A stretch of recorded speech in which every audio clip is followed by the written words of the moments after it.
Lauren. Today I'm coming to you with a beauty review. Pretty much all makeup. There's a little bit of nail and hair in there as well, but no skincare today. I've tested out several of the newer launches from the last couple of months, and here are my thoughts. So first up, I have Becca's First Light Priming Filter. I've really been enjoying this very radiant, lightweight primer. I wouldn't say that it's the best at longevity, but it adds a nice luminosity. Now the luminosity of it can be a little bit too much paired with more dewier sort of foundations, but something more on the matte or satin side of things works really well. I didn't experience any of the sort of purple cast that some people were commenting on, but that might be because I sort of benefit from the color correcting aspect in this. Since it is purple, it pairs really well if you have any sort of yellow undertones that you want to cancel out, or any sort of sallowness that sometimes I am prone to. So that's been really nice underneath foundations for me. I finally dried out, finished up my Heimish mascara, which is just a total holy grail for me. I picked up RMS Beauty's Volumizing Mascara. Now I've really been enjoying this. I like this mascara a lot. It doesn't clump, it is rather voluminous, and it builds well on top of itself, but it does have a tendency to smudge upon application. It doesn't really smudge throughout the day, but sometimes when applying, it can be really easy to just on here more than others, and I think that's partially because the wand is just too damn long. Also, oddly enough, this smells really good. I've never had a particularly good smelling mascara. It's definitely a natural looking, well, it's a natural mascara. It's a natural looking mascara. So if you wanted something really intense on your eyes, this probably isn't for you. But if you want something really nice day to day, you know, your lashes but better, I think this is a winner. I've really been enjoying this Serum eyeshadow from Butter London in the color Mauve Mist. This is a newer sort of formula for me. I haven't really used too many liquid eyeshadows in the past, and I know this is like a serum shadow instead of a liquid shadow, but I guess they're very similar. It has a doe foot applicator, so it seems a little bit more like a liquid lipstick, but it's really actually quite easy to apply. There's a little bit of like a learning curve with it, but I've really been into just like this one wash of color lately. Today I have this mixed with actually another liquid eyeshadow, which I'll talk about in a couple minutes, but this I think looks really lovely on my eyes. It can crease if you're not careful with how you apply it. I have to like stand there or sit there like this after I've applied it to let it dry, because if I close my eyelids right away after application, it's just gonna be a crease mess. So you gotta kind of fan yourself for a second. So like I mentioned, I have it paired right now on my eyes with a couple of other liquid eyeshadows. Both are from e.l.f. This one is Blushing Rose from the Barely There collection, and this one is Brushed Copper from the Aqua collection. Now this one's really beautiful. I have it on the corners of my eyes. It has a really nice, beautiful pigment. It's really easy to work with. It has a more of a pointed doe foot applicator, so it's easier to get more precise, and I really liked using it in the corner of my eyes. Now, unfortunately, the Barely There one just doesn't really hold up.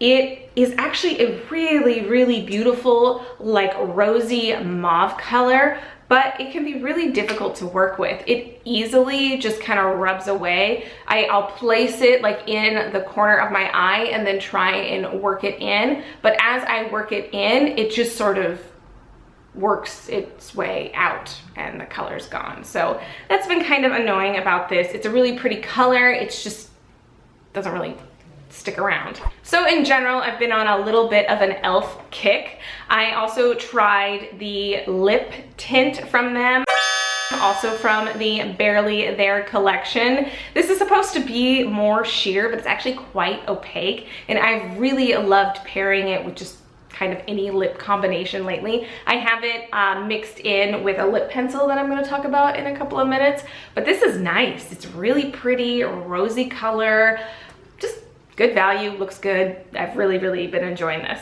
And there's two palettes that I've been testing out from them. The first one is also from the Aqua collection. It is a duo bronze and blush duo, and it's this really fun, bouncy cream texture. These are actually extremely pigmented. I'll pick them up with a stippling brush and then just really intentionally place them and then buff them out. This I think could look good on quite a larger range of skin tones because of its pigmentation. And this really pretty sort of pinkish coral color I think I'll be dipping into a lot this summer.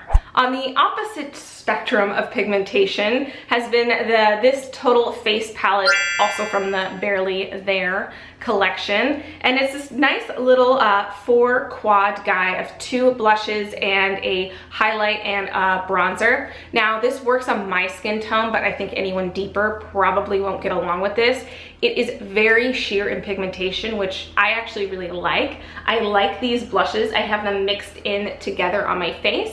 And I have this highlight on and a tiny bit of this bronzer just dusted over top of the other e.l.f. bronzer. So I've been pretty much dipping into this, I don't know, every day, every other day for like the last 2 months since I got this. So this is really nice.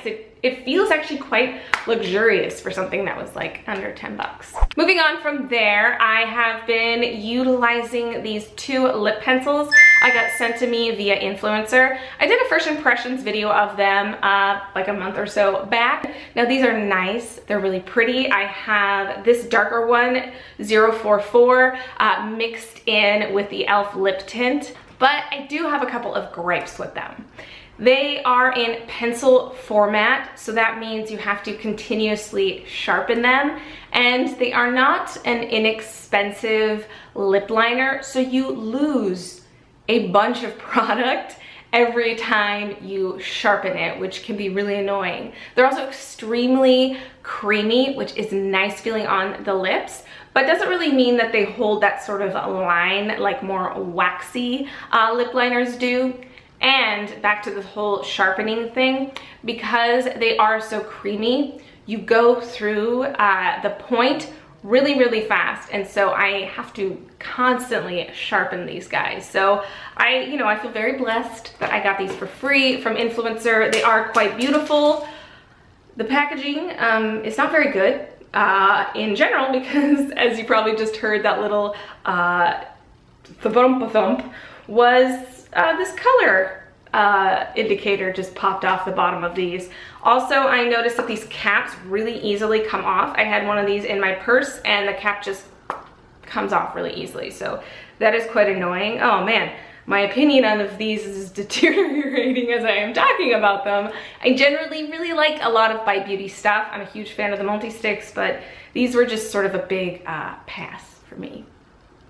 Now I know these next guys have been out for a while, but Sephora reformulated their lip creams several months back and then just relaunched with a huge amount of larger color range. So these have been out for a while. I got them like January-ish, and you can probably tell by the color choice. From here, they look like very regular nudes, but probably in the close-up, you could be like, oh wow, those are some really bold winter nudes that I was being very adventuresome when I bought these. These will probably be going back in my drawer and brought back out for fall because they're a little bit too winter-esque for right now. But I've really been enjoying this formula from them. There's several corals and a terracotta color that I have my eye on for the spring summertime. So if you haven't tested the Sephora lip creams and like yourself a liquid lipstick, really check them out. The color selection they have now is tits. So I have a couple more fails to talk about. First is the Essie Gel Couture line. I know this has been out for a little while. This color I think is newer for the spring launch. Now this is such a beautiful ballet blue, blush blue that I've just been wanting in a nail color, but I just couldn't ever get this to dry, and that was really frustrating, especially with the amount of people's reviews that I saw like mentioned how fast these nail colors dried, and this never dried down enough that I could even get the top coat on.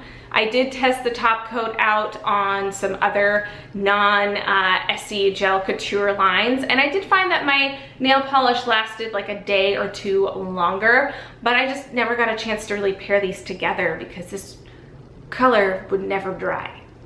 So I don't know what's up with that. The next fail is a much newer launch. This is Ouai's Dry Shampoo Foam. I ran out and bought this after I saw some of my fave YouTubers raving about this, and at first this gave my hair such beautiful volume, but wait for the pun, that quickly fell quite flat. It like just deflated on me after like 5 minutes, and then just sort of proceeded to have one of like the worst few hair days ever when I would use it. It would just sort of make my hair lose whatever style I had going on and just get more tangly and more messy looking. You know, maybe for some people that translates into texture, but for me it just really translated into very gritty, dirty looking hair. Also, on the days that I did try to use it as like a dry shampoo for second or third day hair, at first it really sucked up the oils, but then like an hour or two after I applied the product, my scalp actually got more oily, and I would just have this really like almost like I was just doing like a hair treatment on my scalp amount of oil right here, which wasn't cute. This does smell absolutely amazing though, and I do love quite a few of Ouai's products, like the what is it, the cream, the finishing cream. I put some of that in my hair today and I like that a lot, but this just, no, not for me. Last thing, this was also sent to me. This is from DermOrganic. It is their newer color care line that they have released, and this is the 8-way thermal spray. I've actually really been enjoying this on days that I heat style my hair. I'll just spritz just like a little bit into my palm and then work it into my hair before I blow dry. It really makes my hair sort of smoother, more manageable. I used it today. It does say to saturate your hair, and I took that literally the first couple of times I used this, and I straight up hated it because I oversaturated my hair and it just left my hair very sticky and tangly. So this is definitely a less is more product. Okie dokie, that wraps up my sort of quick beauty rapid fire review. If you enjoyed this style of video, please give it a thumbs up. If you like more in-depth reviews, I've got several more of those on my channel. I actually just did a rather detailed review of Becca's Aqua Luminous Perfecting Foundation, which will be linked for you down below. If you haven't already, I hope you subscribe so we can do this again real soon, and hopefully I'll see you in the next one. Bye!